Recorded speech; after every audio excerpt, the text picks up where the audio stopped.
দর্শক, মোহনা টেলিভিশনে স্বাগত জানিয়ে আজকে আমি এমন একটি বিষয় নিয়ে উপস্থিত হয়েছি, অবিশ্বাস্য হলেও সত্য। বাংলাদেশ জামাতে ইসলামীতে অমুসলিমদেরও এই সংগঠনের কর্মী হয়ে কাজ করার সুযোগ রয়েছে, সেটা হয়তো আমরা অনেকেই জানতাম না। আজ আমি সেই অবিশ্বাস্য সত্য ঘটনাটিকে আপনাদের সামনে তুলে ধরব। আমি উপস্থিত হয়েছি বাংলাদেশ জামাতে ইসলামী অমুসলিম শাখা অমুসলিম বিভাগের মাগুরা জেলা সেক্রেটারি উত্তম কুমার বিশ্বাস।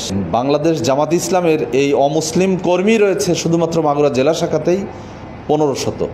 আসুন আমরা জেনে আসি, শুনে আসি উত্তম কুমার কি বলছেন, কেনই বা তিনি অমুসলিম হয়ে এই জামাত ইসলাম করেন। দাদা, আপনার নাম পরিচয়টা দিয়ে যদি আপনি। উত্তম কুমার বিশ্বাস, মাগুরা পৌরসভা 6 নম্বর ওয়ার্ড, পাটনন্দলি, চরপাড়া। 1984 সাল থেকে আমি সরাসরি বাংলাদেশ জামাত ইসলামের সঙ্গে আমি যুক্ত আছি এবং জামাত ইসলামের সঙ্গে যুক্ত হয়েছি এই কারণেই, এই সংগঠনটি একটি আদর্শিক সংগঠন। এই সংগঠন কোনো সাম্প্রদায়িক সংগঠন নয়।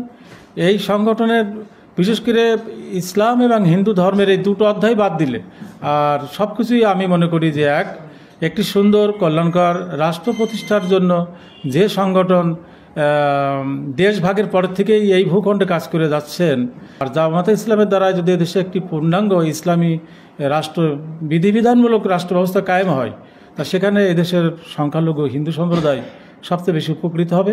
তাই আমি উদ্বুদ্ধ হয়েছি এই কারণেই যে এই সুন্দর সংগঠন আর এই সুন্দর সংগঠনের যেনারা দায়িত্বে আছেন, এনারা খুব ভালো মানুষ। এনাদের নীতি নৈতিকতা মূল্যবোধের কোনো স্খলন ঘটেনি এবং ওনাদের দ্বারা এদেশে সংখ্যালঘুদের কোনো ক্ষয়ক্ষতি হয়নি। বিশেষ করে নির্বাচন পূর্ব এবং নির্বাচন পরবর্তীকালে যে সকল সহিংসতা এবং বিভিন্ন রকমের ঘটনা ঘটেছে, সংখ্যালঘুদের ব্যবসা প্রতিষ্ঠান দখল করা, লুট করা, চাঁদাবাজি করা, তার সঙ্গেও এই সংগঠনের কোনো সম্পৃক্ততা আমরা পাইনি।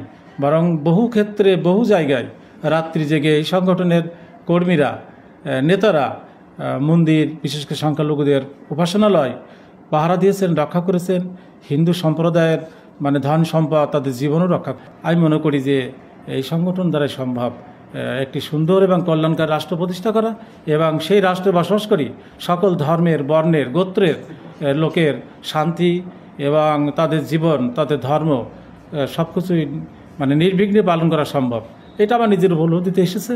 তাই আমি অনুপ্রাণিত হয়েছি এই সংগঠনের। ওনাদের যে স্নেহ, ভালোবাসা, ওনাদের যে সহমর্মিতা, সুখে দুঃখে আপদে বিপদে যখনই ডেকেছি তখনই পেয়েছি। এবং মাগুরাতে এরকম আমি অসংখ্য উদাহরণ দিতে পারি। সংখ্যালঘুদের সম্পদ উদ্ধারের প্রশ্নে ওনাদের সহযোগিতা পেয়েছি। তাই এখান থেকে আমার আগামী দিন, যতদিন পৃথিবীতে ঈশ্বর আমাকে বাঁচিয়ে রাখবেন, এখান থেকে সরে যাওয়ার আমার কোনো সুযোগ নাই। এবং আমি আমার সম্প্রদায়ের, আমার হিন্দু জাতি গোষ্ঠীর ভিতরে আমি আমার শক্তি সামর্থ্য অনুযায়ী আমি প্রচার চালিয়ে গেছি, এখনও চালাচ্ছি, আগামীতেও চালিয়ে যাব। এবং এখানে হিন্দুদেরকে ঐক্যবদ্ধ হওয়ার জন্য অন্য দল না করে এখানে আসা উচিত।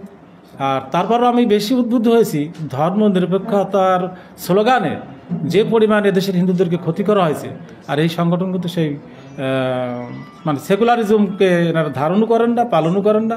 আমরা ওটা করতে প্রস্তুত না। আমরা এর বিরুদ্ধে আরও সোচ্চার যে ধর্মনিরপেক্ষতার আড়ালে, মুখোশে আমাদের যে ক্ষতি হয়েছে, আমাদের আর ক্ষতি হোক, এটা আমরা চাই না। একটু কয়েকদিন আগের কথা বলি, ইসলামী শাসনতন্ত্র আন্দোলন মাগুরা জেলা শাখার পক্ষ থেকেও আমাকে আমন্ত্রণ জানানো হয়েছিল যে আপনি আসেন, আমাদের একটা অনুষ্ঠান আছে, ওখানে বক্তব্য হলে না, হুট করে আপনি বলবেন আর আমি আপনার সংগঠনের নীতি আদর্শ জানি, ওখানে আমি যেতে পারি না।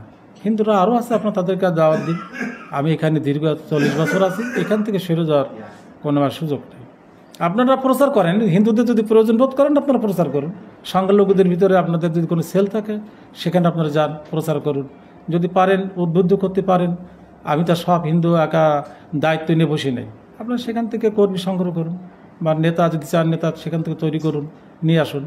আমি এখানে আছি, আমার এখান থেকে যাওয়ার কোনো সুযোগ নাই। আমি মনে করি যে বাংলাদেশ জামাত ইসলাম ব্যক্তিগত কোনো সংগঠন নয়, আর ধর্মনিরপেক্ষতা তো প্রশ্নই ওঠে না। এখানে যারা আছেন দায়িত্বে, এনারা সবাই পরীক্ষার মাধ্যমে এখানে এসেছেন এবং প্রত্যেকটা ব্যক্তি আমার কাছে মনে হয়েছে এরা আলামিন। এবং এনাদের দ্বারাই এদেশের শুধু সংখ্যালঘু নয়, এদেশের প্রত্যেকটা বিষয়, এমনকি সম্পদ, প্রাকৃতিক সম্পদ, ভূ সম্পদ, যাই বলে না কেন, সবই আমার কাছে মনে হয় নিরাপদ এবং সুরক্ষিত।